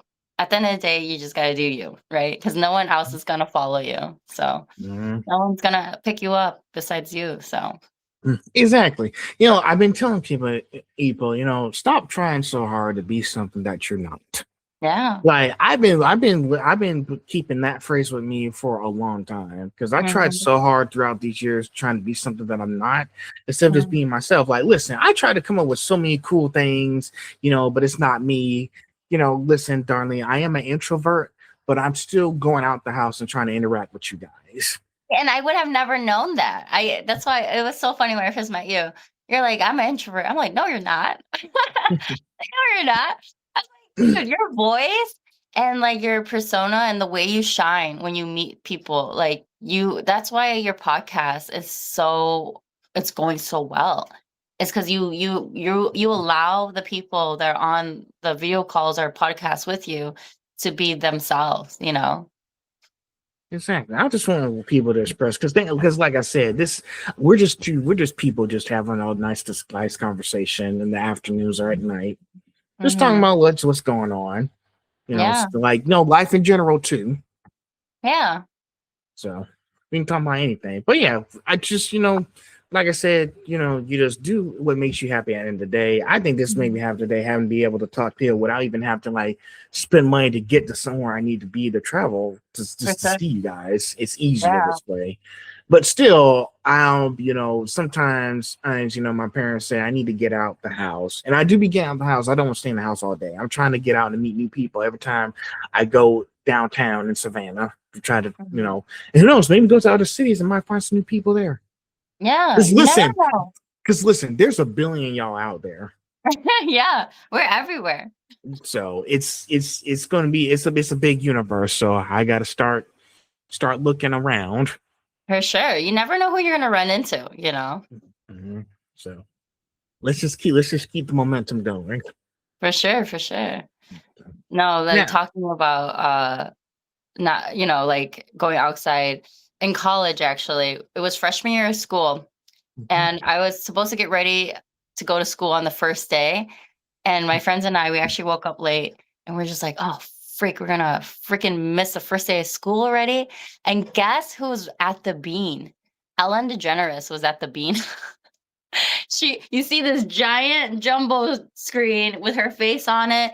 There's like 20 cameramans.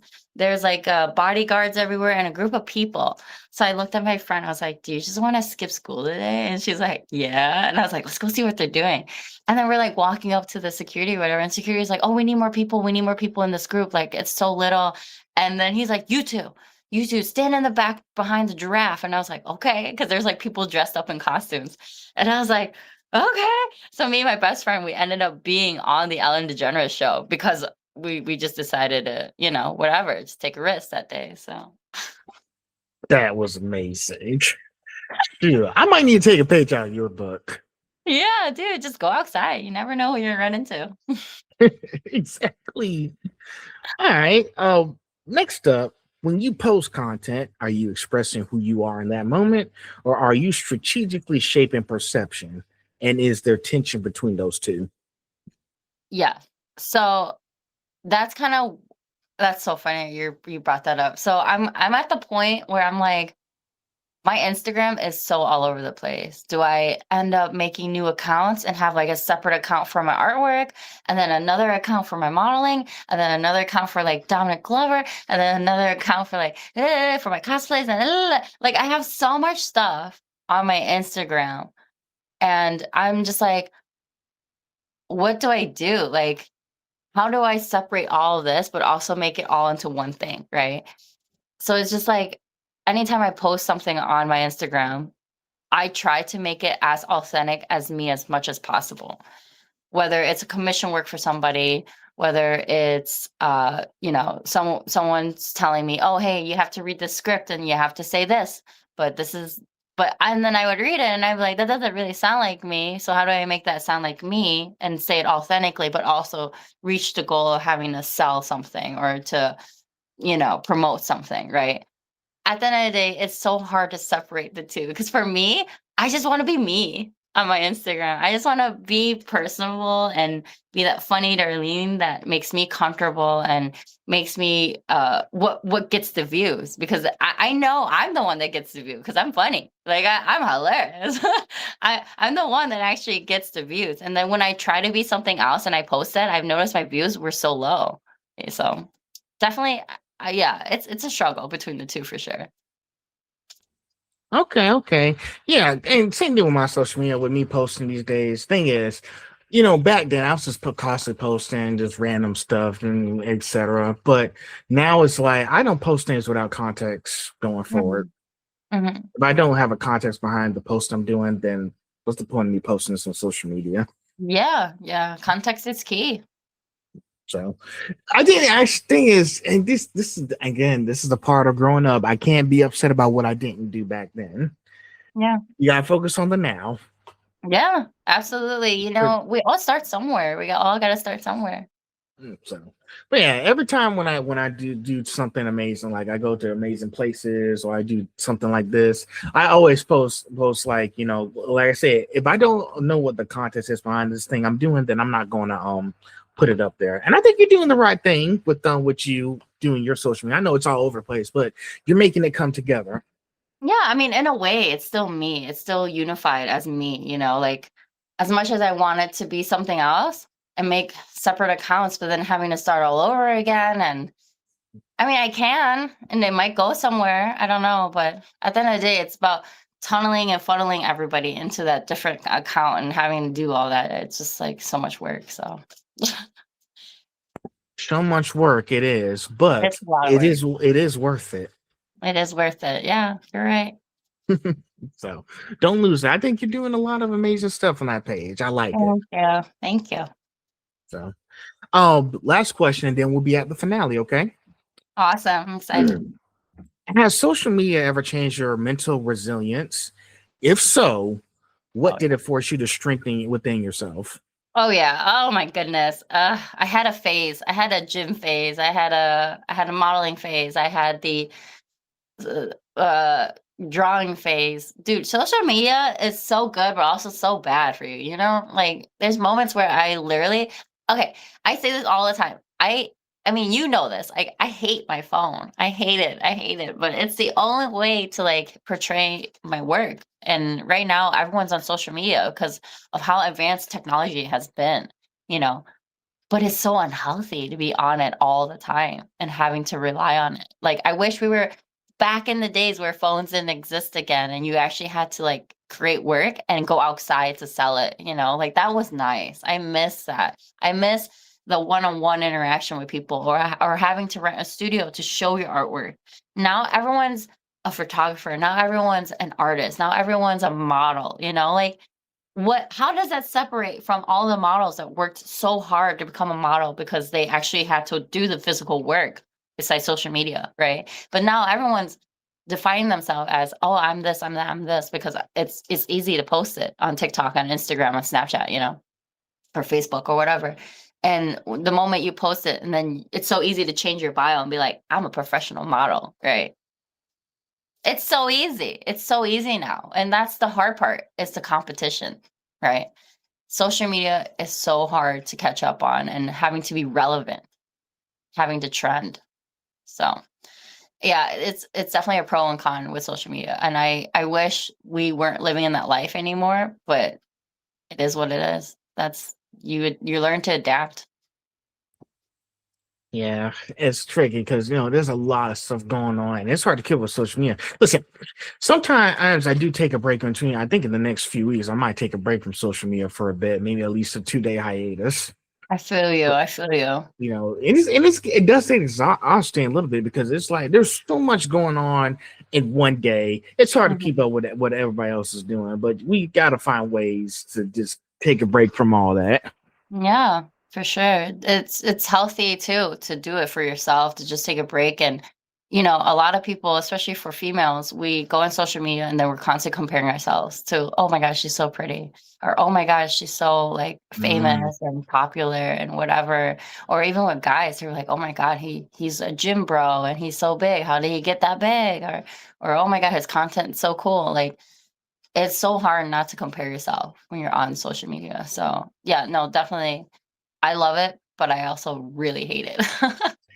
There's an old saying, and someone told me this is when I interviewed them. Comparison is the thief of joy. It is. It really is. So, Mhm. gotta tell those thoughts to fuck off. I'm telling you, I wish, but sometimes a part of you is like, maybe that's the motivation you needed. Maybe that's the kick in the butt that you need to keep going, you know? Yes, it is. Yeah. So, but yeah. All right, so we're at the finale now, section 4. Whoop, whoop, whoop. Ambition, strategy, and the woman building a future. Mhm. Now, sales require sales requires emotional intelligence, reading Yeah. people, navigating rejection, understanding desire. How Mhm. has that sharpened you, not just professionally, but personally? I've always been a very good salesperson. So before I did all of this, before I did theater and all this and that, I did nails for over a decade. And when you work in the nail industry, you're meeting all different age ranges of type of people. You're dealing with all different types of health too, which people don't really think about. They think, oh, I'm just gonna paint people's nails and make them look pretty that day and pick up my cash and my tip, whatever. No, you have to deal with, okay, today is a 12-year-old girl. She wants Hello Kitty on her nails. Okay, now how do I do that on tiny little nails that are like this and make her happy and make sure her parents are happy with it, you know? You gotta be personable. You gotta make sure, like, her parents agree with whatever that she's getting her nails done. Or one day, the next day, you're working with somebody who has arthritis, right? Her fingers are, swollen and you can't really pull it all out. You gotta be gentle with each and every nails and details and stuff like that. So yeah, when it comes to like sales, like I've always been so good with it because it's beyond the money for me. I don't really yeah, everyone needs money, but at the end of the day, for me, I think about past that. I think past about the money. I think more about how do I connect with this person that's in front of me and make him happy.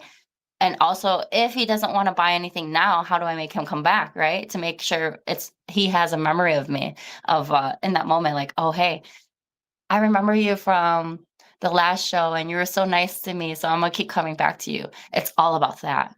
That's the key to being a salesperson is connecting with the people, being personable with the people, making sure that they're happy with whatever they purchase. Because at the end of the day, yeah, you can reach your goal, but if the people aren't happy, they're never gonna come back. You want returning clients. That's what you want. Exactly, and this goes back to one of our other conversations. Like, people are trying to just be, famous and whatnot, Mhm. but at what cost, though? Yeah, what cost, right? Mhm. So, same thing with your business. Like, of course, you need money, but you're still Mhm. trying to build a very amazing experience for people as well. Yeah. Yeah, absolutely. You wanna make sure your clients is happy first, so Yeah, okay. Clients first, money later. mhm. Then that's Exactly. when the money starts rolling in. Exactly. Yeah. Um, Number 17, balancing creativity and business isn't easy. It's not. Trust Mhm, me, I've seen that before, especially with me creating doing work. You get the point. mhm. How do you switch between the artist and the strategist without losing either? Okay, so when you're an artist, there's a lot that comes to it where, yeah, I can just keep painting and doing what makes me happy, but you also have to be strategic about what you paint or what you sell. right? That's why a lot of the paintings that I do are trending. A lot of them are like, for example, a show just came out, and I knew in advance that the end of finale Stranger Things are coming out, so I'm doing things to make my artwork become viral. You gotta always be on top of the trend to find the strategy of what the artwork is going. If the artwork's going to be popular, if it's gonna be noticed and liked and sellable. So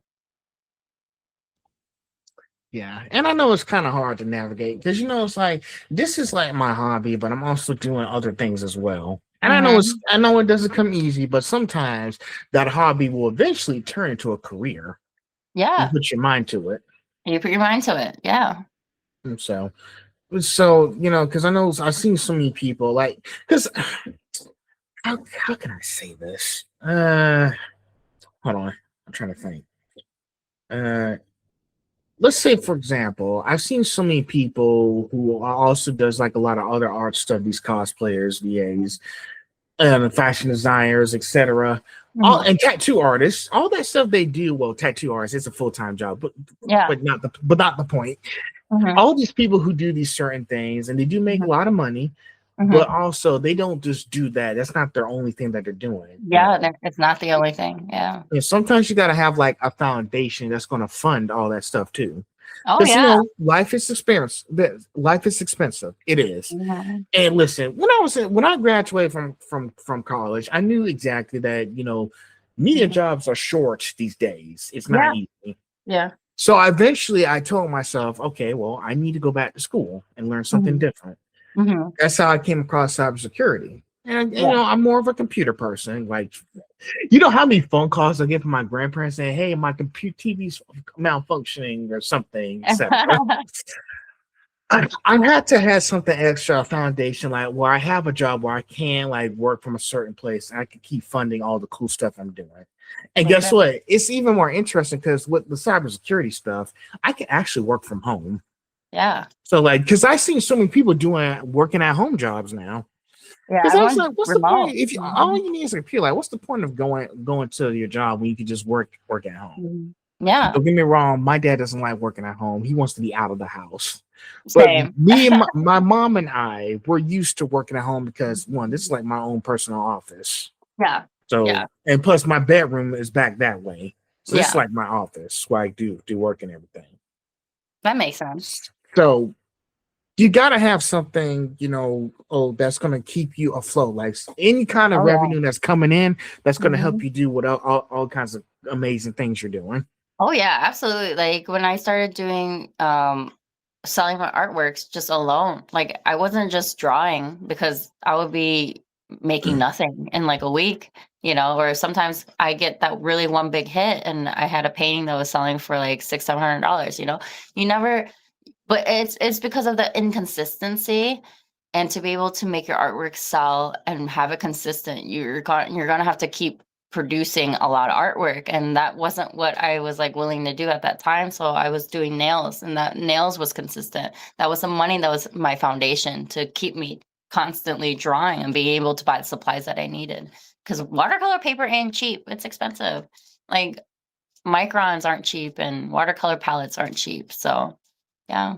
No, they are not. You know how much? Listen, before I mention, do you know how much equipment I had to get last year from Best Buy to start do this whole thing? Like, I had to get like a lot of microphones and equipment, Oh my god. And even like the lighting. headphones. Because thing is, I needed this stuff, so I had to work like extra hours at my Yeah. job to get this stuff. Mhm. Like, this was like $150 this Yeah. Yeti microphone, and I was like, well, shoot. I need to work extra hours so I can have the money to get this stuff. So this is why it goes back to what I'm saying. Like having a sort some kind of revenue come in so you can get the stuff that you need to Mhm. keep making this incredible artwork. You got to do it. Otherwise, you're Yeah, not going to yeah. have the money to do it. Yeah. That's so true. It's so true. Us artists, like I would consider you're an artist as well. We're like struggling artists. We're struggling to get to where we need to go because we don't have the money for it. But that doesn't stop us, right? Because at the end of the day, Mhm. it's all about the consistency. Stay consistent. Stay consistency is key. Yeah. So, Oh, next one. I think you'll like this one. Now when you think about financial independence and long-term Mhm, success, mhm. what drives you more? Security, freedom, impact, or legacy? Oh my God. I do like that question. And that's such a hard question because I think about this all the time. I'm getting to that point in life where, I'm 31 now. Do I want a family in the future? Do I want kids? What is that going to look like? Do I taking care of my parents, like my mom alone is expensive, and taking care of myself is expensive. So like, I guess it's not so much about the legacy, so I can eliminate legacy. I think it's more so once I get to the point of where I need to get, then it becomes freedom. I think I'm reaching more so for the freedom in my life. Because right now I am definitely chained down and following this certain path in life to trying to reach that goal. So then eventually I could reach that freedom. Yeah. Mm, that is interesting. I like that answer. I know you have so much going on for you, Darlene. And listen, Mhm. it's not easy. It's not easy. It's so hard. I don't think life is ever easy every day. No, it's But not. it don't but it gets tolerable. Hmm. That's the main thing. It gets tolerable. It gets, Just kind yeah, it does. I mean, it's because like somebody like you and somebody like me, we make things tolerable for us because we know how much push we're able to handle. How, people say God can only give you so much that you can handle. And that's true, right? We're able to do a lot of the things that we're able to do because we know how far we can go. So yeah. of so we just gotta make sure, listen, it's tough, but I make sure to stay focused, whatever challenges that might be ahead. And Yeah. I think you're in a good mindset. You'll make it work. Yeah. Yeah. I mean, I try, dude. I try so hard to be the good person, to work so hard to be like the awesome salesperson or whatever. But at the end of the day, there's stuff happening at home where I'm always constantly having it in the back of my mind. And it's like, hey, if I don't get this done this week, things next week are going to be pushed. So you're always got to challenge yourself into realizing like, what's that goal that you're looking for. Like Dom asked me a question when I first started working for him. He was like, hey, do you have a 5 years goal? And I was like, of course I do. He's like, oh, that's funny because not a lot of people do. I'm like, no, I've always known what I wanted to do, like what my goals are for the next 5 years, or some people say for the next 10 years or whatever it is. If you don't have that goal, or you don't have like that income money that you're trying to reach your life to be, you're not moving. You're stagnant. You're in this line. You're in this linear line where you're not actually trying to progress to reach that goal. So I'm gonna have to thank my granddad for this when I go see him next time. There's something that he usually says. You'll like this one. He said, "People don't plan to fail; they fail to plan." yeah, absolutely. Absolutely. So I'm going to tell him thank you. You It's should. true. It's so true, dude. Like people are just like living life every day, and I get that. I get it. I get it. It's nice to just live day by day, but you have to have a goal. You got to ask yourself, what is my goal in the next 5 years? Where do I want to be? Where do I want to, what do I want to look like? What kind of success, what kind of money do I want to make? Where do I want to be? And it's so cool because, and I always tell people to do this too, on your phone, in your calendar, in the next year or so, or next 6 months or so, whatever it is, pick a random date, pick a random time, and be like, and literally put it on your calendar. Say, did I make it? Did I do it? And then once that reminder comes back up, and it's like on your phone, and it says, did you make it? And then you ask yourself again, did I make it? What is that? What was that for? And then you're like, you know what? If you did make it, you'd be like, yeah, I did do it. Or if you didn't, you'd be like, well, then damn, what am I doing? Right? So Right. Phew. I might have to try that trick. you should. It So, challenges you every day to grow. all right. Next up, 5 years from now, and we just talked about this. What kind of woman do you want to have evolve into, not just professionally, but emotionally and spiritually? Well, so it's so funny because if I didn't get this job with Dominic, I don't think I would have even gotten this far in life already. But my mom had cancer in 2019, so I was able to take care of her. Luckily, at that time, because everything just happened to pan out the way it did, and but I actually had to quit my job because it was like a lot of traveling, a lot of money, and my mom at home not being able to move and stuff like that. So I had to quit my job for a while and take care of her for about a year and a half. So I was just doing like part-time jobs and then just making sure to get home as quickly as possible. She was going through chemo treatments and she had to do radiation after that, and then the healing process. And now what a lot of people talk about is the after effect of if you pass and if you you know are free of cancer, what happens afterwards. And not a lot of people talk about this, but there's a lot of things that cancer patients deal with after them like fighting cancer. Like my mom's dealing with depression. She's dealing with a lot of Mhm. health issues, and now she's taking all these medications that are constantly changing her personality and her mind. And my mom used to be such a strong woman and such like literally a physically strong woman. She used to like, and back in Vietnam, she was like cutting wood every day and climbing trees and fixing houses and going in the ocean and like fishing every day. And it takes a lot of physical work. But now, like seeing my mom as she is now, it like a part of me is so sad to see that she's changing because of age, but also because of what she had to deal with during cancer. Um, but at the same time, I'm just like always asking myself, like, in the next 5 years, where do I want to be? And luckily, because of the job that I have now with Dominic, I was able to take care of my mom.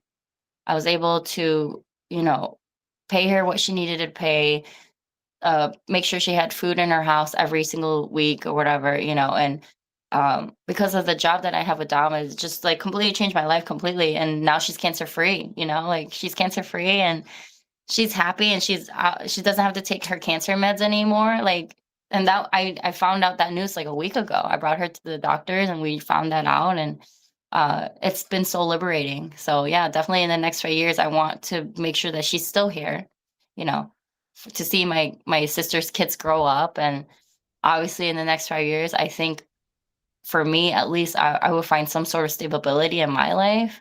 Hopefully by then, if I don't get married, I'll still be that badass aunt for my nieces and nephew, you Mhm. know?